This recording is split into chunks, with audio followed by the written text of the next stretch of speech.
పూతన వధ జరిగిన తరువాత గోకులమంతా కొంత ప్రశాంతంగా ఉంది. కాని కంసుడి పాపపు ఆలోచనలు మాత్రం ఆగలేదు. ఒకరోజు బాలకృష్ణుణ్ణి బండి కింద పడుకోబెట్టారు. అది సాధారణ బండి కాదు.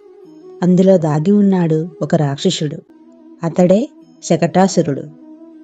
కృష్ణుడు తన చిన్ని పాదంతో బండిని తాకగానే భూమి కంపించింది. బండి ముక్కలైపోయింది. గోకుల ప్రజలు భయంతో పరుగులు తీశారు. యశోదమ్మ గుండె ఆగినంత పనైంది. అది లీల కాదు, లీలామయుడి శక్తి. ఈ బాలుడు సామాన్య బాలుడు కాదు అని నామకరణం ప్రకటించారు. అప్పుడే కృష్ణుడు, రాముడు అని నామకరణం చేశారు. ఇవి బాలకృష్ణుడి మహిమకు తొలి సంకేతాలు.